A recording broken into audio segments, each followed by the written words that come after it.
Tu t'es déjà retrouvé à te lever un matin en regrettant toutes les décisions de la veille. Tu poses un pied au sol et tu sens tout de suite que quelque chose cloche. Les cuisses tirent, les mollets brûlent, les fessiers sont en mode je fais grève. Et même monter les escaliers te donne l'impression d'être un chevalier avec une armure trop lourde. Bref, tu as des courbatures et évidemment, parce qu'on adore se compliquer la vie, c'était justement aujourd'hui que tu avais prévu d'aller courir.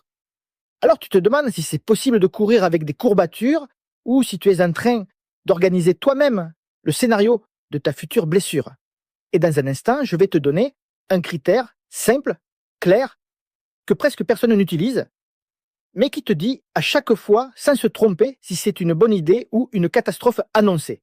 Je m'appelle Jean-Marc, je suis préparateur mental et mentor des sportives et sportifs motivés. J'aide à progresser sans blessure, à mieux récupérer, à mieux s'entraîner et à comprendre ce que le corps raconte vraiment.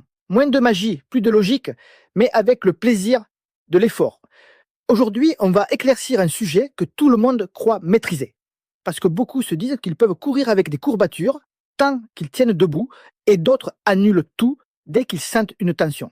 L'objectif de cette vidéo, c'est de te montrer exactement quand courir avec des courbatures est sans danger, quand c'est même utile et surtout quand c'est une très mauvaise idée qui peut ruiner ta progression. On va parler de physiologie simple, de signaux corporels, de tests rapides et du bon sens sportif que trop peu de gens utilisent. Tu verras, c'est beaucoup plus facile que tu ne le crois. Et si tu aimes ces conseils qui aident à mieux courir sans se blesser, mets un petit pouce vers le haut, ça me fera très plaisir.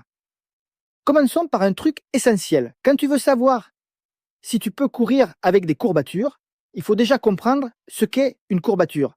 Tout le monde pense que c'est juste le muscle qui a mal. En réalité, c'est bien plus subtil. Quand tu fais un effort inhabituel ou un peu violent, tu crées des micro-lésions dans les fibres musculaires. Rien de dramatique, c'est même normal. Le corps réagit en lançant une inflammation locale. L'inflammation, contrairement à ce que tout le monde croit, ce n'est pas quelque chose de négatif. C'est un processus de nettoyage.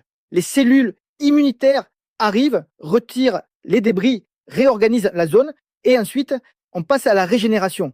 Tes fibres se reforment, se renforcent, puis elles entrent dans une phase qu'on appelle le remodelage, où le muscle retrouve son organisation structurée. C'est exactement la même logique que lorsqu'on répare une route. Tu casses, tu déblayes, tu reconstruis, puis tu lisses pour que ce soit propre. La courbature, c'est juste l'étape où des ouvriers sont encore sur place. Et c'est là que certains font n'importe quoi. Ils décident de courir avec des courbatures violentes alors que le chantier est encore ouvert. Imagine monter sur une dalle fraîchement coulée, tu vas laisser des traces. C'est exactement pareil pour tes fibres. Tu demandes à ton corps d'encaisser un stress alors qu'il n'a même pas terminé de ranger les briques. Et du coup, beaucoup pensent qu'ils progressent grâce à ça, alors qu'ils ne font que retarder la réparation. Je dis ça avec affection parce que je l'ai fait moi aussi avant de comprendre comment ça fonctionne vraiment. Est-ce que tu es abonné à notre chaîne? Non, il est temps de le faire maintenant et tu vas recevoir régulièrement des conseils et astuces pour améliorer tes chronos sans te blesser. Maintenant, voyons quand courir avec des courbatures est une bonne idée, parce que oui, il y a des situations où tu peux, sans risquer quoi que ce soit, les courbatures légères, diffuses, symétriques, ce n'est pas un problème. Je dis légère parce qu'on parle d'une gêne, pas d'une douleur qui t'oblige à faire la grimace. Quand c'est diffus, ça veut dire que tu sens une zone globale, pas un point précis. Et symétrique parce que un muscle qui a travaillé de manière identique des deux côtés devrait réagir de manière similaire. Si ton corps donne ces signaux-là, tu peux courir avec des courbatures sans souci, à condition d'adapter ton intensité. Dans ce cas précis, courir avec des courbatures peut même faire du bien. Pas parce que ça drainera l'acide lactique, ce qui est un mythe total, mais parce qu'un mouvement doux améliore la circulation sanguine, réchauffe les tissus et peut diminuer la sensation de raideur. Tu vas juste privilégier un footing lent, tranquille, sur une surface souple et tu écoutes ton corps. Tu ne forces jamais pour tester si ça passe. Ce qui compte, c'est que ton mouvement reste naturel, fluide, sans que tu te mettes à compenser. Par contre, il y a une longue liste de situations où courir avec des courbatures est vraiment une mauvaise idée. Et je vais te les expliquer clairement pour éviter de transformer une petite gêne en blessure. La première situation, c'est quand tu ressens une douleur très localisée. Par exemple, un point précis dans un muscle, une brûlure dans un tendon, quelque chose de très ciblé. Ce n'est pas une courbature. Une courbature ne vise pas un tendon. Une courbature n'est pas un point ponctuel qui te tue quand tu appuies dessus. Ça, ce sont des signaux d'alerte. Deuxième cas, où il ne faut surtout pas courir avec des courbatures. La douleur apparaît trop vite après une séance. Une vraie courbature met du temps. 12 à 24 heures.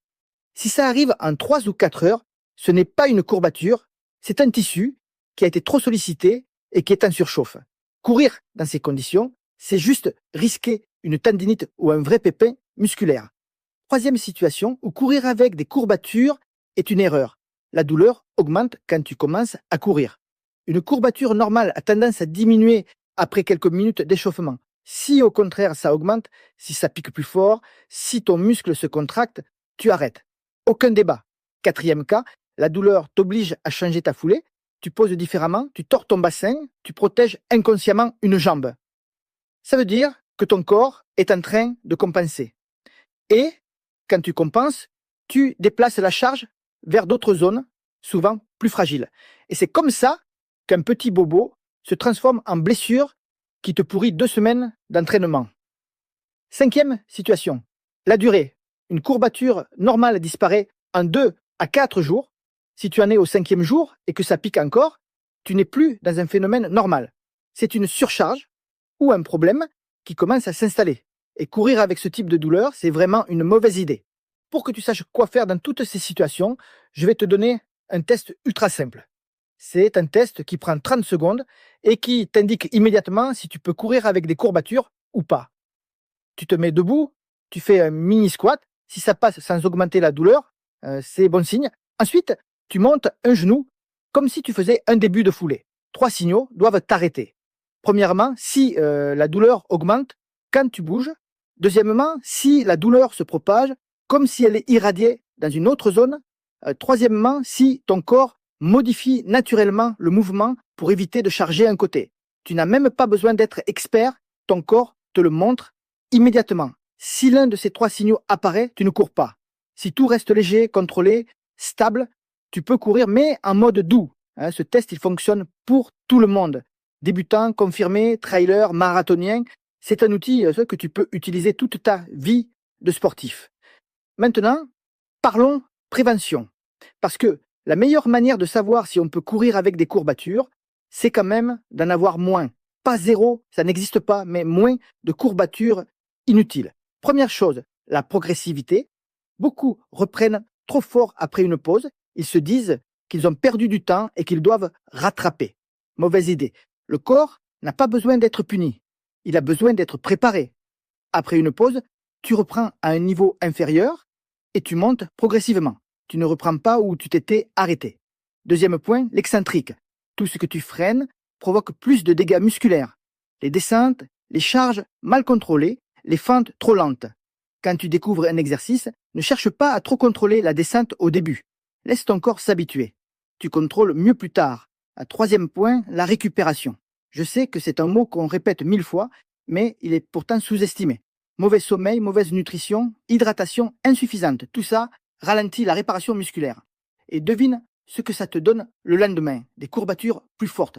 Quatrième point, varier les intensités. Si tu fais toujours les mêmes séances, le même rythme, les mêmes zones, tes muscles prennent toujours la même claque. Varier, ça permet d'adapter le corps en douceur, sans surcharge.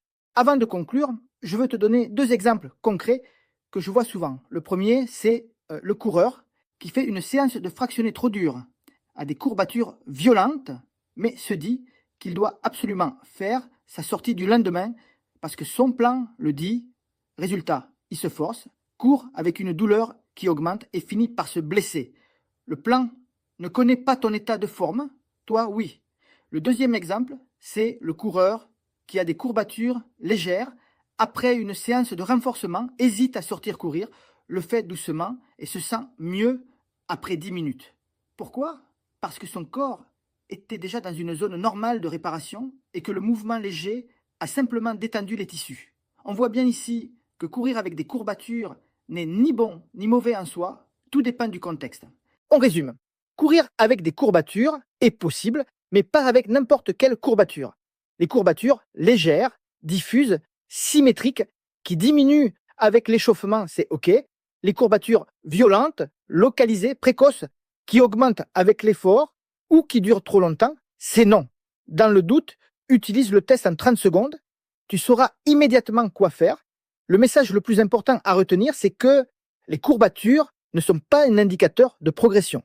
Ce qui fait progresser, ce n'est pas la souffrance musculaire, c'est la régularité, l'alternance entre charge et récupération et la capacité à écouter les bons signaux. Courir avec des courbatures peut être utile, mais ça ne doit jamais devenir une routine forcée. Maintenant que tu sais exactement quand courir avec des courbatures et quand il faut lever le pied, tu peux passer à l'étape suivante. Si tu veux aller encore plus loin, je t'ai préparé une vidéo sur comment récupérer 2 fois plus vite après une séance dure. Et si tu veux sécuriser ta reprise, éviter les rechutes et reprendre confiance, j'ai créé la reprise express, un programme complet et progressif pour reprendre la course sans douleur et sans repartir de zéro. Tu as le lien dans la description. Pense aussi à t'abonner à la chaîne si ce n'est pas encore fait. Laisse un commentaire si tu veux qu'on traite d'un autre sujet et on se retrouve dans la prochaine vidéo.